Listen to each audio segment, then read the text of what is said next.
D.C. My man got, yeah, switched. There you go. Show Randy. Thank you very much. Dr. Greg Carr, Department of African American Studies at Howard University out of D.C.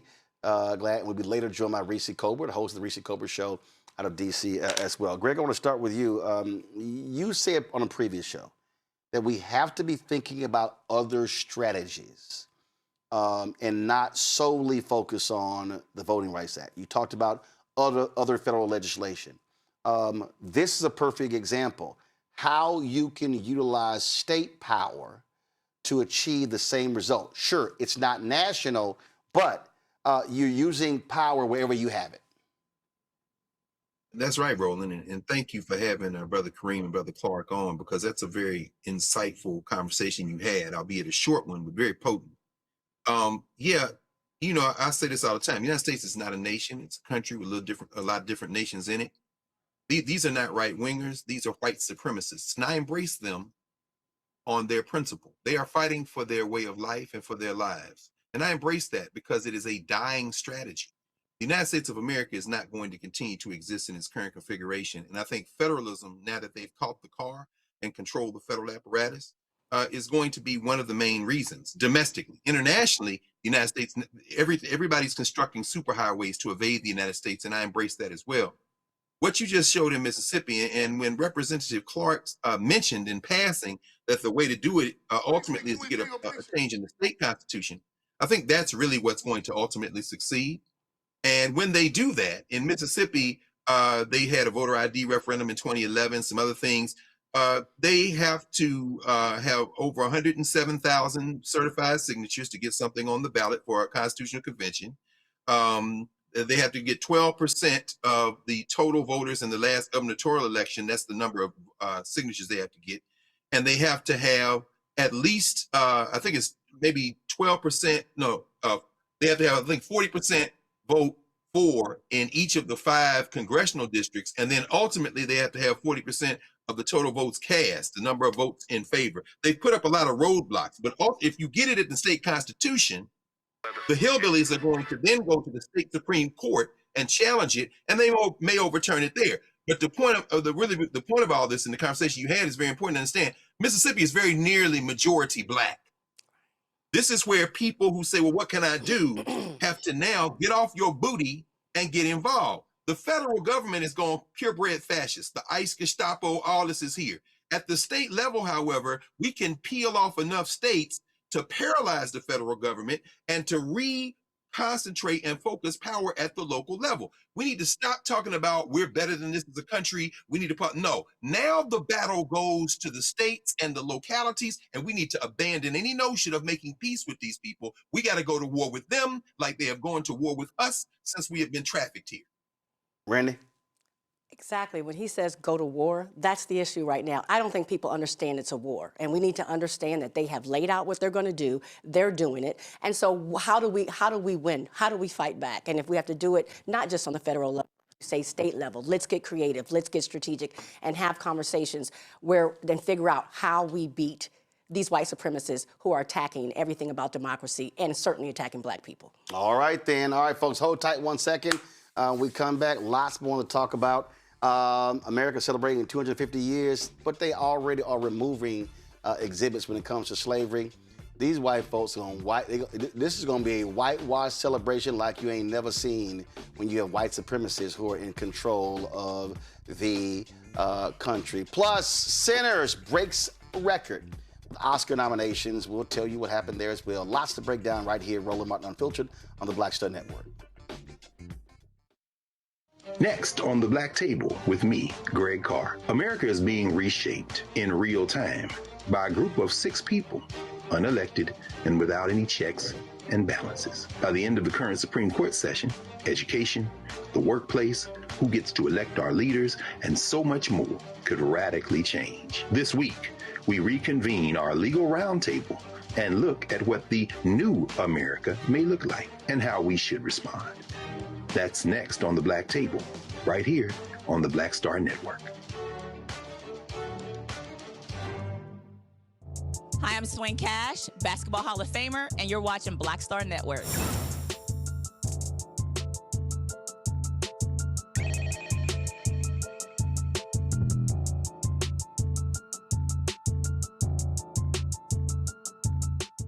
So, folks, you understand the whitewashing of history. Now, we know Trump and MAGA, they've been throwing out books and things along those lines. But one of the things that they have decided to do, let me plug my iPad in here. The National Park Service, they're dismantling exhibits at the President's House in Independence National Historical Park. I'm going to show you this here. This is a video that is on Twitter. Check this out. Slavery exhibits removed from Philadelphia's Independence National Park. You see right here, I'm going to go back here. I'm going to zoom in on this. So you see the dirty business of slavery. This is happening all around the country. They are desperately trying to wipe away history. Donald Trump and MAGA, they do not like the true telling of American history. They want a whitewash version. The other day, we had the former head of the U.S. Mint when they were supposed to be honoring African Americans on special coins, commemorative coins. They removed Frederick Douglass. They removed Ruby Bridges because they don't want that to happen. This is who these people are.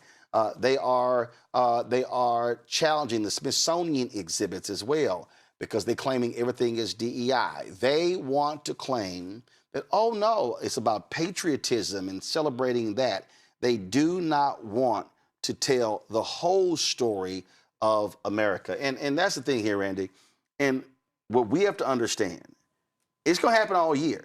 There's going to be a white celebration of America's 250th anniversary, not a real American celebration. Well, they consider American and Americans them.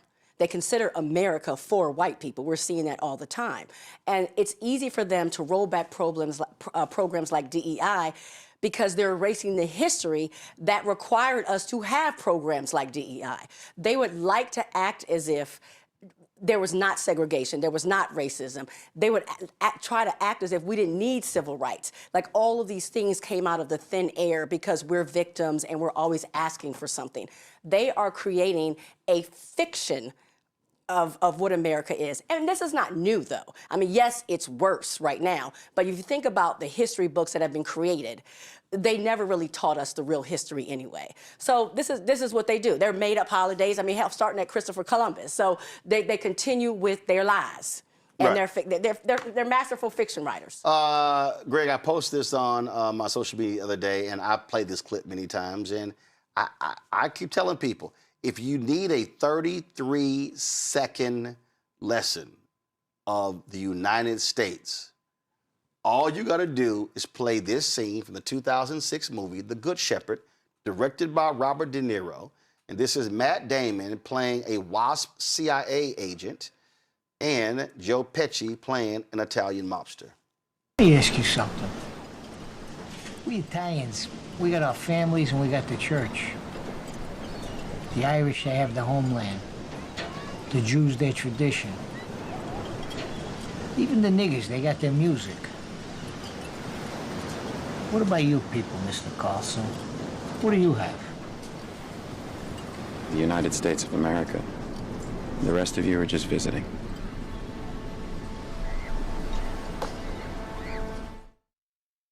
Greg, that's it right there. That's literally how they view it. That's why Trump is over in Davos saying, oh, white genocide is real. No facts.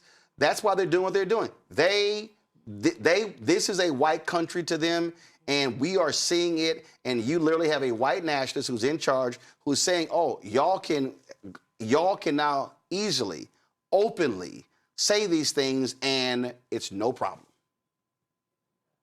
Yes, I agree. Of course. I love it.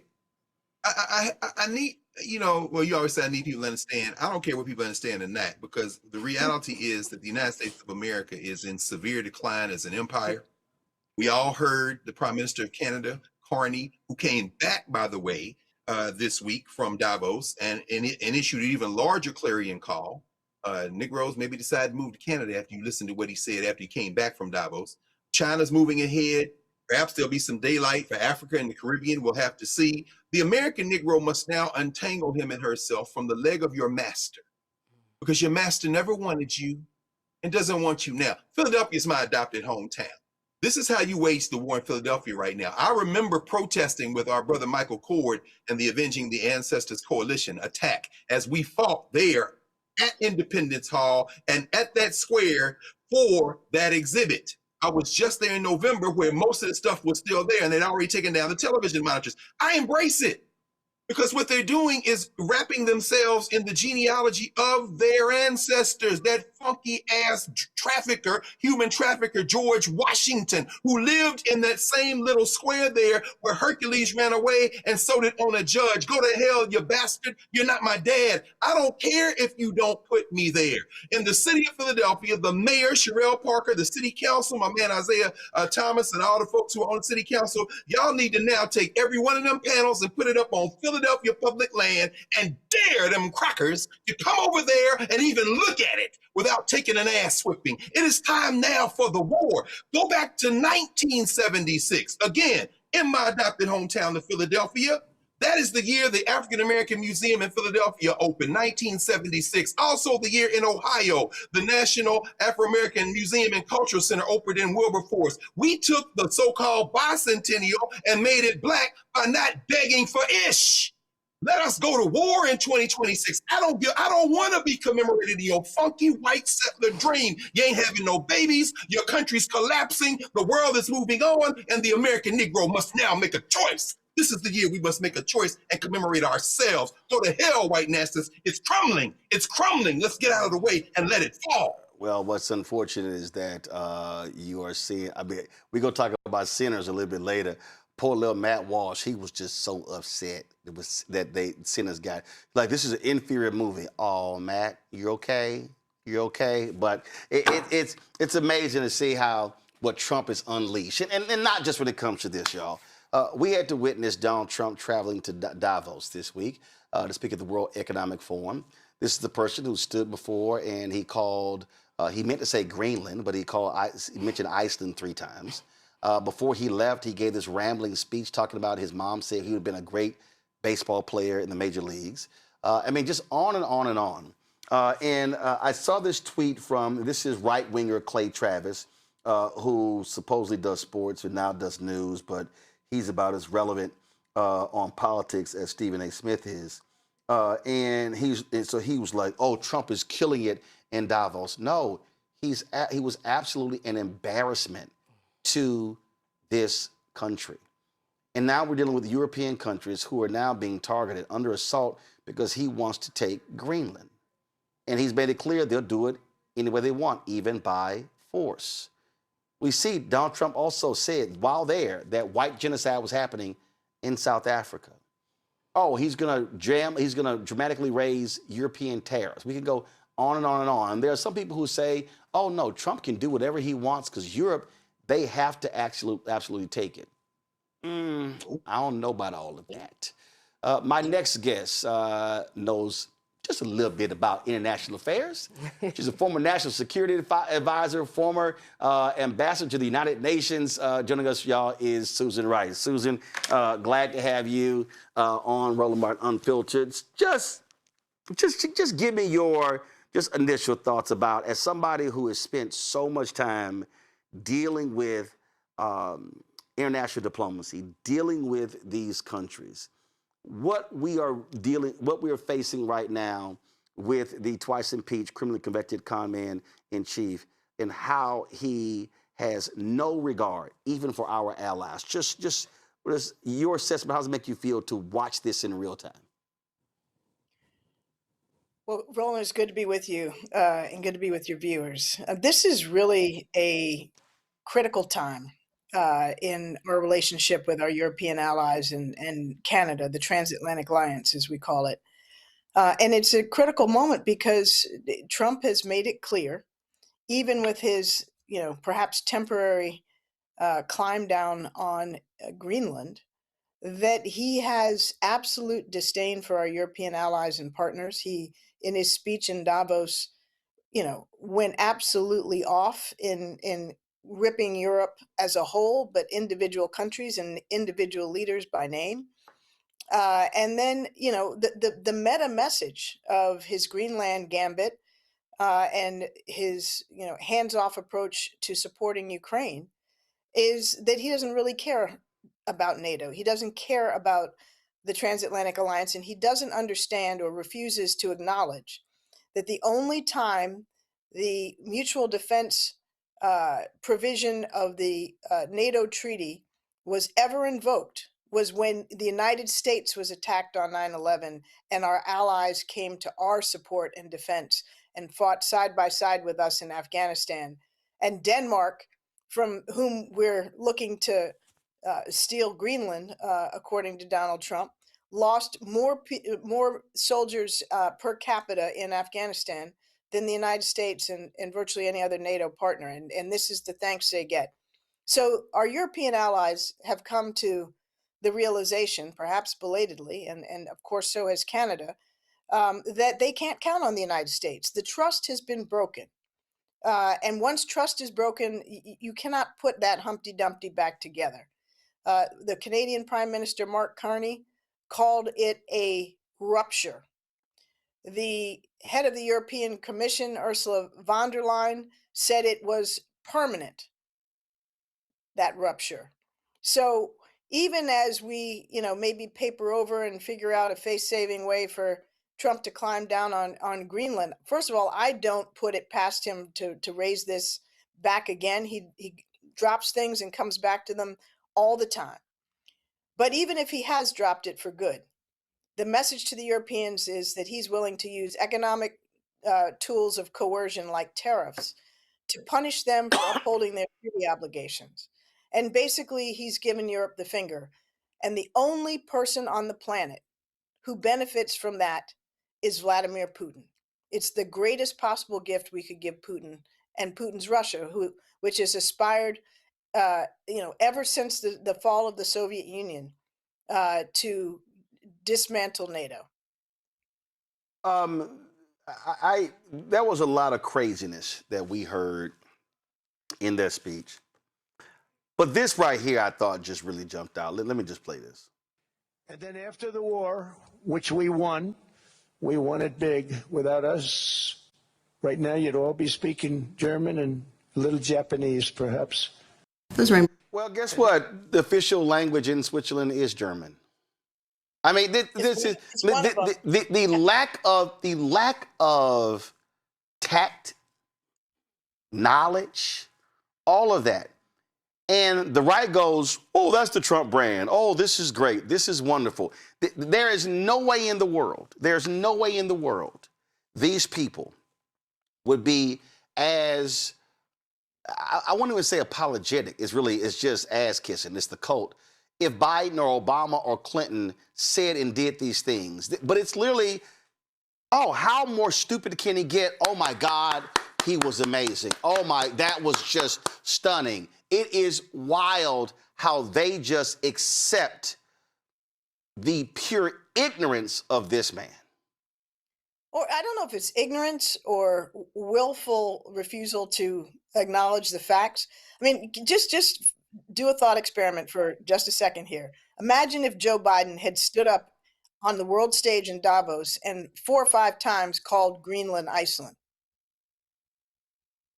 And nobody says a peep when it's Donald Trump. Nobody questions, whether, he's mentally fit or knows what he's talking about or is, acting in the national interest of the United States. And all of those are legitimate questions, obviously. You mentioned tariffs and the way he operates. It's back and forth. Oh, yep, I'm going to snatch it. No, I'm going to do it. Oh, yeah, I'm going to pull back. Oh, but if you bring me a gift, then, oh, yeah, we'll let the Rolex watches in. How corrupt is this man? If you want to curry favor, bring him a gift. Or you're FIFA, create a peace prize and put on a big old show at the Kennedy Center about how great he is. Well, there's no doubt that a huge amount of our foreign policy seems to be dictated by his ego and whether he feels sufficiently, kowtowed to by leaders around the world. But none of that has anything to do with the national interest. None of that has anything to do with our economic security and vitality, much less putting, food on the table of people in this country who are hungry and don't know where their next meal is going to come from, or don't know how they're going to pay their health care bills or electricity bills. He seemingly could care less about that, but he's doing a hell of a good job lining his own pockets and that of his family and his cronies. Um, I look at Africa, fastest growing, sixth or seventh and 10 fastest growing continents in the world, extremely young continent. We look at what's happening when it comes to resources. And then we look at this list this man has put together, canceling visas, stopping people. The hatred of African nations is abundantly clear. The targeting of nations where there are black and brown people is abundantly clear. This man stood up in Philadelphia, if I'm correct, if I believe, gave a speech saying, can we not just get a few more people from Denmark and Sweden and Finland, just a few? He's literally saying, I only want white people coming to this country. I do not want black and brown. He stands in front of the world and trash Somalis, their thugs, their pirates, how he shames and condemns. And unfortunately, many African leaders, and you've met with many as well, have to take it because unfortunately the type of foreign aid that we provide around the world, that does not bode well again for the future of this country, the type of attacks that this man is unleashing along with his right wing, his wingman, Elon Musk. And JD Vance. But let's be clear, Roland, we're not giving foreign aid anymore like we used to. He's killed USAID. He's killed global health programs, and he's killed development programs, and he's killed support for democracy programs. So to the extent that African leaders, and too many of them are, kowtowing to Donald Trump, it's not for the money. It may be for corruption. It may be for business deals, but it's not for foreign assistance anymore. But the disdain you described, the hatred you described, that Trump clearly feels for nations and people of color is, not surprising, but it's really quite extraordinary. There's 75 countries now around the world, 75 countries that have been, from which we have suspended the granting of all immigrant visas. That's basically almost half the planet. And you're right. None of them are in Western Europe or Northern Europe.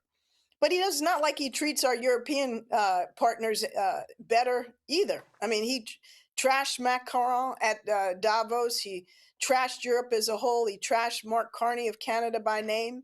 I mean, he's an equal opportunity bully in some ways. Last question for you is this: what do people do? I when I travel abroad, when I was in Jamaica for vacation, there was a sister. She said, "I've lived here 5 years because I cannot deal with the craziness there." What do people do? What do you say to the folks who are watching? Got elections coming up in November, midterm elections. You got 2028, and all I hear from folks is, "What do we do?" What say you? Roland, we have to take this into our own hands. There is no wishing this away, hoping it's going to get better, worrying about the price of eggs as being the most important thing that people vote on. Too many of us sleptwalk through 2024. And we are frankly part of the reason why we are getting what we've gotten. Not just us, but some of us. And frankly, yes, we have to register. We have to vote. We have to get other people out to vote. We have to say that we don't want to be part of a country where we're relegated back to the 19th century in chains and effectively, 3/5 of a citizen. That's the path we're on. And it's not just for Black people. It's brown people. It's Muslim people. It's disabled people. Is women? People. It's women. It's basically everybody who's not a rich, elite, white, Christian, straight male. And, everybody else is in the crosshairs. And so we have to recognize what this is, and we've got to stand up for ourselves. That the ballot box is a crucial way, but we are well down the path to authoritarianism in this country. When ICE can come to the door or the car of a U.S. citizen with no warrant and rip them out, sometimes in their underclothes, and disappear them, deny them access to legal counsel or their family or whatever. That's what's happening around this country, not just in Minnesota, but all over the country. That is we no longer a country in which the rule of law predominates. And if we can either take it or we can join with our neighbors and our communities and groups that are, allies and partners, and some that aren't right now close allies and partners, but face the same reality of one way or another being sent back to the 19th century. And we can protest peacefully, nonviolently, in a sustained fashion. That is what has worked time and again in many other countries in the world that have gone down a similar path. It has to be peaceful, it has to be nonviolent, it has to be mass, and it has to be sustained, Roland. It can't be, one city, and it can't be, every 3 months or every 4 months. It's got to be on a sustained basis, and we've got to speak out. We've got to be brave. We've got to remember that our ancestors bled and died for the right of us to vote and have our civil liberties. And we're going to sit here and let them be taken away and do nothing. It's time we recognize, what's at stake, and conjure a little John Lewis energy, and stand up for our rights, and bring others along with us, because if we don't, they won't be here for long. Susan Rice, we appreciate you joining us. Look forward to having you back on the show. Thanks a lot. Thanks, Roland. Good to be with you. Likewise. I'll go to my panel. I'm going to go to Reese first. Reese, you say United States across the world. I mean, folk just roll your eyes. You go to other countries and then you tell them where you're from. They're like, oh my God, we got to pray for you because y'all got a madman. I mean, this man is absolutely and utterly insane. And you look at these nutcases on the right, they just go, bravo, bravo. He's amazing. Well, he's dumb like them.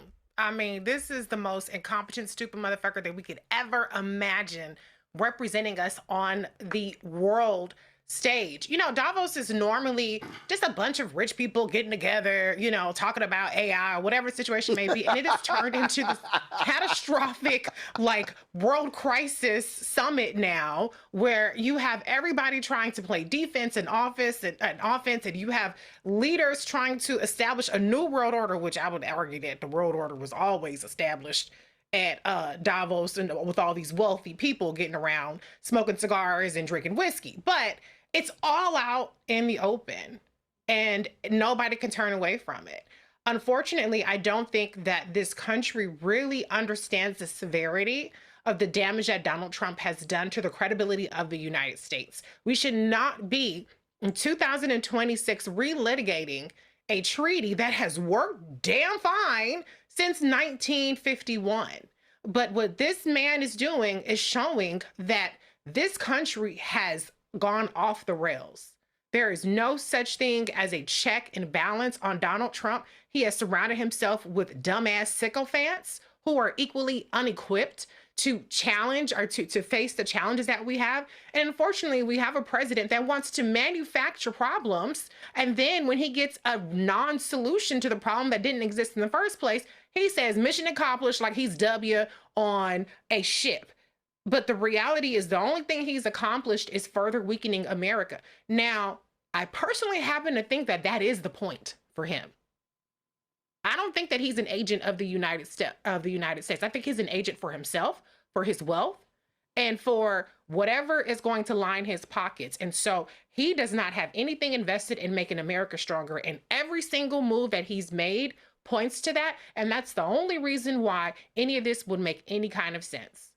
I mean, if you want to hear insanity, listen to this, y'all. This shows how insane this fool is. And you can put that genius to work. And it's an honor to do it. In a way, I'm jealous. In a way, I'm upset. There are a couple of people in the room, I can't stand them, and they've become very rich. There's nothing I can do about it. I would screw them if I could, but I can't do it, right, Dina? I can't do it.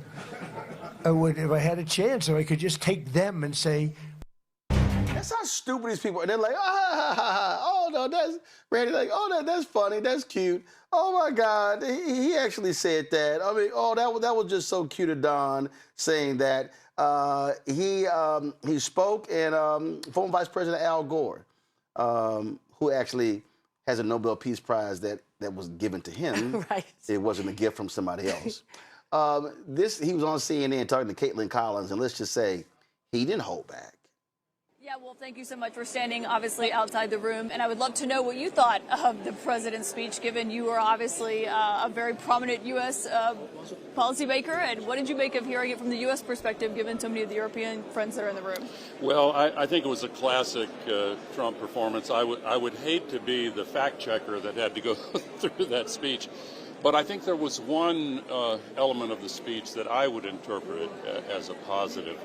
I think perhaps because of the stock market's reaction yesterday, he appeared to back down from his previous threat to use military force to acquire Greenland. And if I'm interpreting that correctly, I think that's a good thing. It was, of course, crazy that he would do such a thing in the first place, but I think he backed down, and that's good. So you directly tie him making the clearest statement yet that the United States is not going to use military force to take Greenland. You think that's because of what happened in the stock market yesterday? Oh, I can only speculate. I don't know what's inside his mind. It would be quite something if I could see inside his mind, but many people have speculated that the bond market and the stock market really have a lot of influence on him. And when it goes down almost 900 points and people do interpret it as a sell America trade, that may well have been the reason he backed down.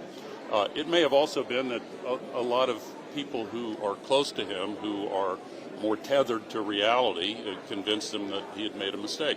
And can I get your take on what the president... Now, you know what's going to happen now, Randy. He's going to say, damn it, Al Gore said it, bomb him, take him. That's how stupid this man is. And everything is about getting back at people. But, you know, it's so interesting to me. Trump never had a foreign policy. Even when he was running for president, he did not have a foreign policy. He only cares to how he's going to make himself richer and his cronies richer. And absolutely, Gore suggested it. He backed off of a little bit. But the only reason that Trump ever backs away from something is because it affects the stock market. It affects money. Money is his language of choice, his love. That is what he's focused on. You look at every time with the tariffs, every time he's gone back and forth, because he's always walking things back. He doesn't stick with anything. That's why they called him Taco, always going back and forth. He only has gone back, pulled away from things when it has hurt the stock market or financials. He gives no damns about how the United States looks to the rest of the world. He gives a shit less. It is about money for him, and it's about him, not the United States whatsoever. He does not act like an agent for the United States. He acts as an agent for him, white supremacy, and making them more powerful and richer. And listen, it's very simple. His treatment of other European countries, and frankly, what they should do. They should form their own alliances. Ignore the United States. Yes. Create their own trade alliances, Greg. China is sitting over there going, ooh, thank you. This crazy-ass fool is back in office.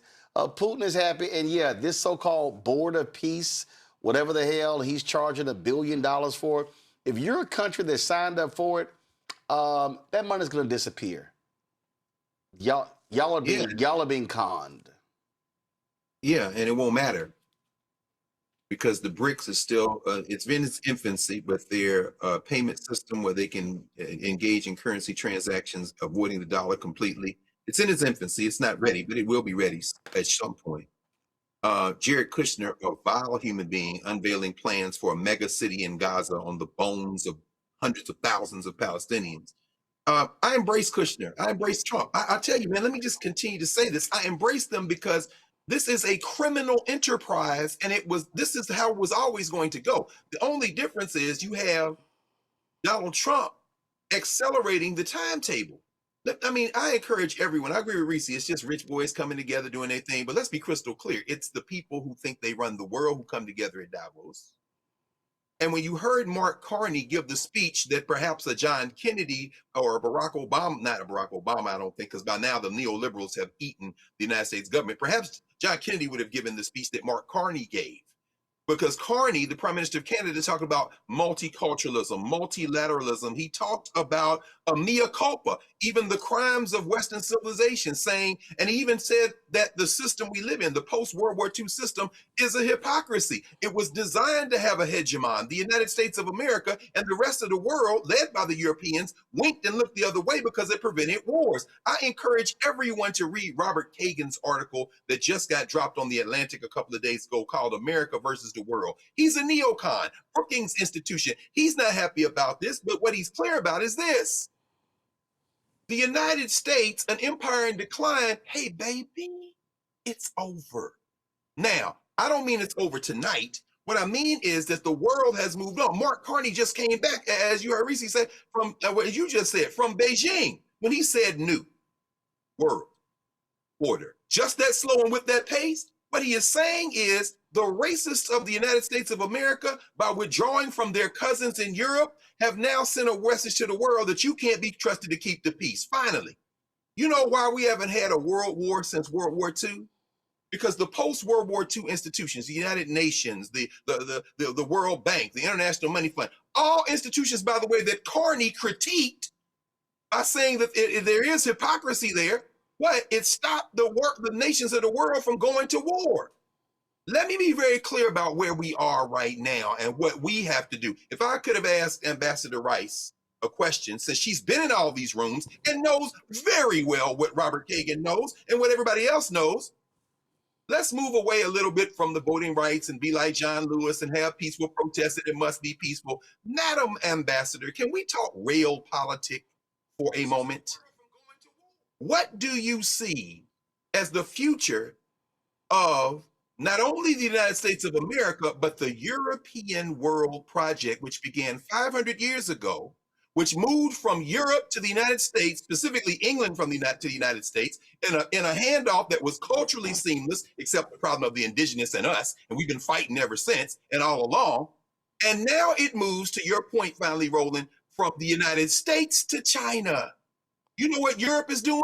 It's looking now. When she said the only person that wins from this is Putin, I wanted to scream. I said, Madam Ambassador, please get away from that Cold War rhetoric and embrace the world that you know exists because you've been in them briefing rooms. Do you understand now that the EU, if they bond together, might be able to keep that European project going a little longer, but only a little longer, because China has made deals all over the world and is strengthening them. And unless I miss it, Canada has gone to China. Macron, who that fool in his disassociative speech made up a whole conversation of lies that he had that he didn't have with Macron. Macron been to Beijing. It's over. Not just the United States. 500 years of white supremacy. We're on the brink. Carney trying to keep it going, but if we're smart, we will rethink this entire thing.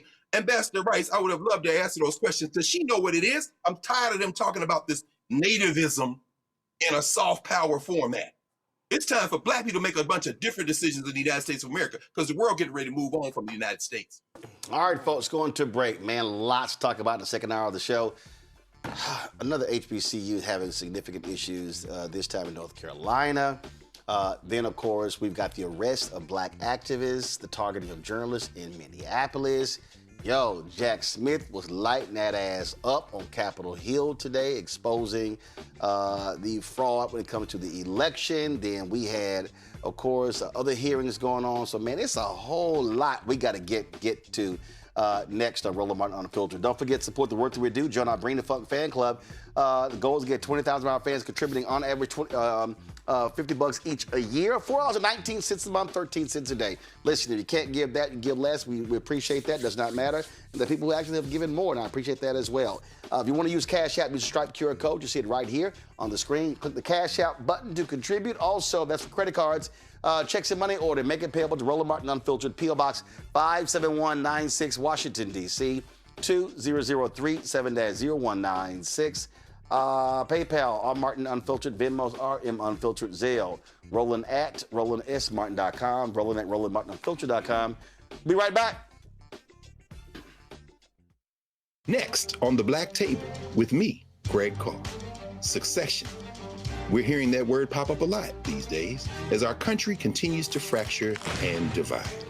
But did you know that that idea, essentially a breaking up of the USA, has been part of the public debate since long before and long after the Civil War, right up to today? On our next show, you'll meet Richard Crichton, the author of this book, who says breaking up this great experiment called America might not be such a bad thing. That's on